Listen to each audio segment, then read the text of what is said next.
నమస్కారం, NS news కి స్వాగతం. నా పేరు ఉషా. ముందుగా ముఖ్యాంశాలు.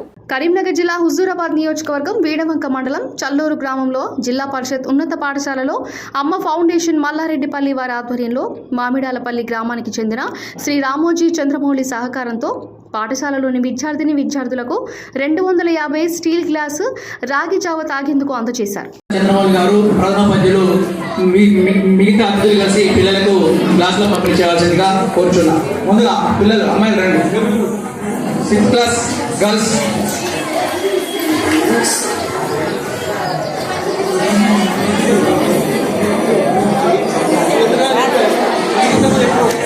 ఈ గ్లాసులో ఎందుకోసం అంటే మన గవర్నమెంట్ ప్రోగ్రామ్ పెట్టింది రాగి జావ, దానికి పిల్లలు చాలా మొహమాటంగా గ్లాసులు తెచ్చుకోవడం లేదు.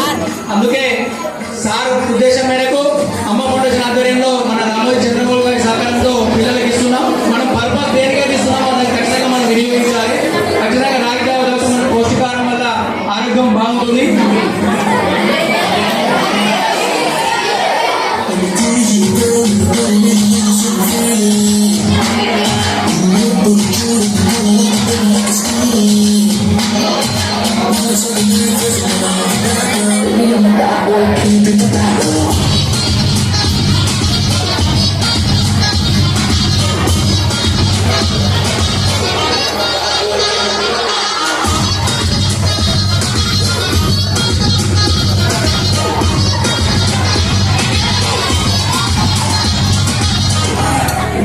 అబ్బాయిలు వరుసగా రావాల్సిన కూర్చున్నాం.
పిల్లలు సైలెన్స్ ఉండాలి. మిగతా వాళ్ళందరికీ మనం మధ్యాహ్నం ప్రోగ్రామ్ తర్వాత ఇస్తాం. ఇప్పుడు టైం లంచ్ టైం అయిపోయింది కాబట్టి ప్రోగ్రామ్ కంప్లీట్ చేయడానికి కొంతమందికి ఇస్తున్నాం. ఓకేనా?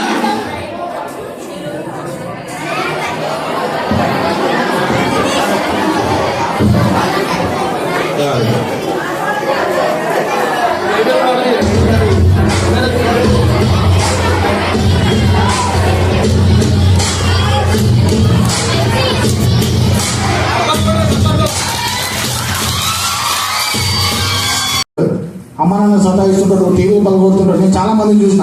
నా ఇంటనే కోళ్ళు ఉన్నారు ఓపెన్గా.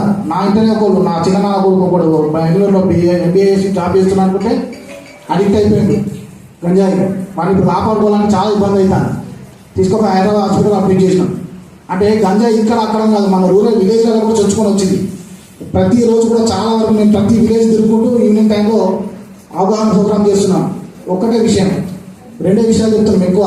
ఇప్పుడున్న మేజర్ సమస్య గంజాయి ఒకటి, సైబర్ ఫ్రాడ్స్ ఒకటి. మనకు తెలియకుండా మన డబ్బులు వాళ్ళు ఎలా నిన్న సార్ మీ సమానం ఆడినట్టు పాట రూపంలో మొబైల్ ఫోన్స్ యూజ్ చేసుకుంటూ ఆన్లైన్ గేమ్స్ ఆడుకుంటూ అదేదో పబ్జీ అనుకుంటూ ఇది అనుకుంటూ ఆన్లైన్లో అకౌంట్ అనేది మీ ఫాదర్ అకౌంట్ లింక్ అయి ఉంటుంది, దాన్ని ఏదో పెట్టేసరికి ఆన్లైన్ గేమ్స్ మీరు 1,13 lakhs ఓటున్నారండి. నేను 2000 ఒక అబ్బాయి వాళ్ళ ఫాదర్ అకౌంట్ నుంచి 13 lakhs 13 లక్షలు ఆన్లైన్లో ఓటుకున్నారు. ఏమైందని చూస్తే ఆయన ఆన్లైన్ గేమ్స్లో ఆయన పెట్టిన కొద్ది పెట్టేసిండు, అమౌంట్ తీసేసుకున్నాడు, 13 lakhs ఓటుకున్నాడు. చాలా పెద్ద అమౌంట్. 13 లక్షలు అంటే మన విలేజ్లలో మనకు 13 లక్షలు అంటే చాలా పెద్ద అమౌంట్ అది. సో కాబట్టి ఎవరు కూడా ఈ సెల్ ఫోన్ని అనవసరంగా యూజ్ చేసి, మీ ఏజ్కి సెల్ ఫోన్ అవసరం లేదు నాకు అడిగితే, అవసరం కూడా లేదు, సెల్ ఫోన్ యూజ్ చేయాల్సిన అవసరం కూడా లేదు. కాబట్టి ఎవరు కూడా ఈ గంజాయి విషయంలో, అదేవిధంగా ఈ సైబర్కి సంబంధించిన విషయాల్లో మీరు బాగా అవగాహన కలుగుతారు. ఎందుకంటే నెక్స్ట్ మీ స్టేజ్ అదే. ఇక్కడంటే మీకు మీ సార్లు మంచిగా ఉంటారు కాబట్టి ఓకే, రేపు కాలేజ్ ఫీల్డ్ అలవాటు అయిన తర్వాత మీరు అప్ అండ్ డౌన్ చేస్తుంటారు, హాస్టల్లో ఉంటుంటారు, బయట కొంచెం సిటీలో అట్మాస్ఫియర్ అలవాటు అయి ఉంటుంది. అది పోయిన తర్వాత చాలామంది ఈ ఎవరైతే గాంజా అడిక్టెడ్ ఫెలోస్ ఉంటారో మిమ్మల్ని దానికి బానిసగా చేయడం కోసం ప్రయత్నం చేస్తుంటారు. కాబట్టి ఇప్పటి నుంచే దానిపైన మీరు బాగా అవేర్నెస్ ఉండి ఉండాలా. లేనట్లయితే ఏం కాదు తీసుకొని ఒక్కసారి నువ్వు అడిక్ట్ అవుతావు అంటే కాతం ఇక నీ జీవితం అంతా కొలాప్స్ అయిపోతుంది. ఎవరిని నేను కాపాడే పరిస్థితి లేదు. వేరే ఏ అలవాట్లోనా మనం మానిపించచ్చు, కానీ గంజాయి విషయాలు మాత్రం ఒక్కసారి అడిక్ట్ అయితే దానికోసం ఏదైనా చేస్తారు. వాడు మర్డర్ చేస్తారు, డెకాయిట్ చేస్తారు, అంటే బందిపోట్లు ఎక్కడ పడతారు డబ్బులు తీసుకోవాలి, ఇంట్లో నాన్న జైల్లో మీద డబ్బులు కొట్టేస్తారు. వాడికి వాయు వర్షాలు ఉన్నాయి, చెల్లె తల్లి పిల్లం అన్నది ఏ వర్షాలు ఉన్నాయి. వాడు తాగినాక వాడు మత్తులో ఉండిపోయి ఏం చేస్తుండో, ఎటువంటి అఫెన్సెస్ చేస్తున్నాడు అనేది మన చేతికి కూడా అందనంతగా ఉంటుంది. కాబట్టి గంజాయి విషయం మాత్రం పక్కా మీ అందరూ కూడా అవేర్నెస్ ఉండాలి. అంతేకాకుండా మన విలేజ్లో ఏదైనా మీ సీనియర్స్ కావచ్చు, ఇంకెవరైనా చుట్టుపక్కల కావచ్చు, ఎవరైనా మీకు గంజాయి కరెక్ట్ అయితే పర్సనల్గా నాకు 100 చేయండి. మీ నెంబర్ ఎవరికి బయట చెప్పరు. మీ దగ్గర ఏమైనా ఫోన్ ఉంటే 100 చేయండి. లేదంటే మీ యొక్క మీ ఉపాధ్యాయులకు కానీ, లేకపోతే మీ ఫ్రెండ్స్ ఎవరైనా వెల్విషర్స్ ఎవరైనా విలేజ్లో పెద్దలు ఉంటే వాళ్ళతో షేర్ చేయండి. సార్ ఇట్లా నాకు వాళ్ళు గంజాయి తీసుకున్నట్టుగా డౌట్ ఉంది అంటే మేము వాళ్ళపైన కేసీఎం కాకుండా మీ విషయం బయటకు పెట్టకుండా వాళ్ళని ఆ గంజాయి నుంచి దూరం చేసే ప్రయత్నం చేస్తాం. కాబట్టి ప్రతి ఒక్కరు కూడా యువత ఈ గంజాయి విషయంలో బాగా అవగాహన కలిగి ఉండాలని చెప్పేసి కోరుకుంటూ, మీరు ఇందాక చెప్పినట్టుగా మీ ప్రిన్సిపాల్ గారు చెప్పినట్టుగా ఇందాక చెప్పినట్టుగా సమానంగా పాఠశాల ఏదైతే మీకు ఎంత అవగాహన కల్పించిందో ఆ విషయాలపైన ఇంటికి వెళ్ళిన తర్వాత మీ సిస్టర్స్ తోటి, మీ బ్రదర్స్ తోటి, నాన్నతోటి, అమ్మతోటి డిస్కస్ చేయండి.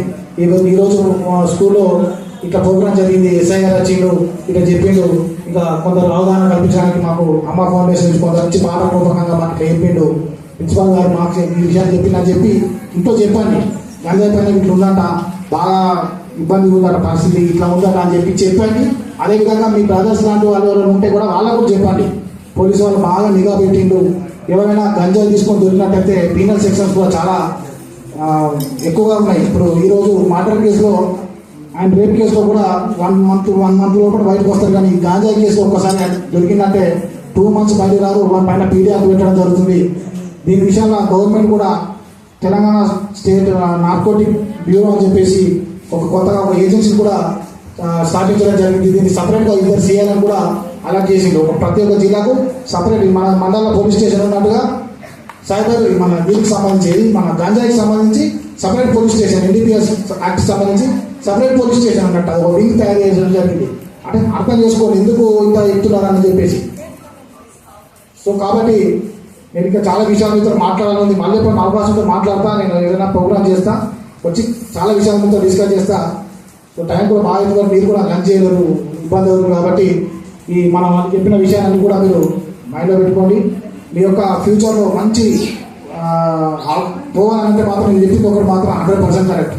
గురువుని ప్రేమించినప్పుడు ఎవరిని కూడా ప్రేమించే పరిస్థితి లేదు. మనం అనుకుంటాం మనకేం అవసరం, చాలా జీవితాలు వస్తున్నాయి, వాళ్ళ పని వాళ్ళు చెప్పుకుంటూ పోతున్నారు అనుకుంటారు. కానీ అదంతా మీ టీచర్ ఎవరో నా ఫేవరెట్, ఒక ఇద్దరు టీచర్ని మీరు నా ఫేవరెట్ టీచర్ లాగానే అనుకొని మీరు గైడెన్స్ తీసుకోండి. అది దగ్గర లైఫ్ లాంగ్ ఉండిపోతుంది. నాకు చాలా మంది మా టీచర్స్ ఫోన్ చేస్తుంటారు, ఇంటర్మీడియట్లో ఉన్న మా ఆర్ఆర్ సార్ ఇప్పుడు ఫోన్ చేస్తుంటాడు. నాకు ఇంగ్లీష్ రాదు, వాస్తవానికి అసలు ఇంగ్లీషే రాదు, నాకు అనొచ్చు ఇంగ్లీష్ రాదు. ఇంటర్మీడియట్లో నా మార్క్స్ చెప్తే మీరు పనిషన్ అవుతారు. అన్నింటిలో 70%, మ్యాథ్స్, ఫిజిక్స్, కెమిస్ట్రీ. ఇంగ్లీష్లో వచ్చేసరికి ఫస్ట్ ఇయర్లో 61 వచ్చినాయి, సెకండ్ ఇయర్లో 71 వచ్చినాయి. అంటే దగ్గర 30-40 మార్క్స్ అక్కడ. నా ఇంటర్మీడియట్ స్కోర్ 531, 931 మార్క్స్ ఇంటర్మీడియట్ 931. అంటే మిగిలిన మార్క్స్ అన్ని కూడా ఇంటర్మీడియట్లో ఇంకొక ఇంటర్ 69 మార్క్స్ అనేది పోయింది కూడా ఓన్లీ సాంస్క్రిట్ ఇంగ్లీష్లో పోయినాయి. అంటే ఆయన నేను బాగా ఇష్టపడతాను నాగరాజ్ సార్, కానీ నాకు ఇంగ్లీష్ రాదు. తర్వాత మెల్లమెల్ల ఆయనతో గైడెన్స్ తీసుకున్నాను. ఆయన ఇప్పుడు కూడా నాకు గుర్తిస్తారు, తిరుపతిలో ఇంత ఉన్నత స్థాయికి వెళ్ళినట్టు చాలా గ్రేట్ అన్నారు. ఎందుకంటే నేను చదువుకున్న స్కూల్ ఎట్లుంటుందంటే నేను అమ్ముతాను అందరూ కానీ ఇంటి 10 అన్నం ఉంటుండే. ఇప్పుడు నేను 2005 10th క్లాస్ నాది. అంటే నేను 5th క్లాస్లో మా అమ్మ నుంచి వెళ్ళిపోయి నేను హాస్టల్లో ఉన్నా. పెద్దపూర్ అని గురుకులం స్కూల్స్ ఉంటాయి, మీకు ఐడియా ఉంటే మీకు తెలుసుకుంటారు. ఇక్కడ ఈ మండలం నుంచి కూడా చాలామంది ఈ వినవంక నరసింహాపూర్ నుంచి కూడా మా స్కూల్లో వచ్చి చదువుకున్న వాళ్ళు ఉండే. ఈ ఏరియా నుంచి హుజురాబాద్ సిరిసిల్ల నుంచి చాలా మంది ఉంటారు మా స్కూల్ మేట్స్. రెసిడెన్షియల్ స్కూల్ ఎట్లుంటే అది దారుణంగా ఉంటుంది పరిస్థితి, నంబర్ కానీ ఇంతతో దారుణంగా ఉంటుంది. అప్పుడు ఇప్పుడంటే గవర్నమెంట్ మీకు సన్న ప్రైస్ తీసుకొచ్చింది. మేము చదువుకున్న టైంలో అసలు అది ఏం లేదు. అన్నమంత తిన్న తర్వాత లాస్ట్ మధ్య పోసుకున్నప్పుడు చిన్న పురుగులు పడుతుండే. అలాంటి అన్నం కూడా తిరిగి మేము కష్టపడ్డారు.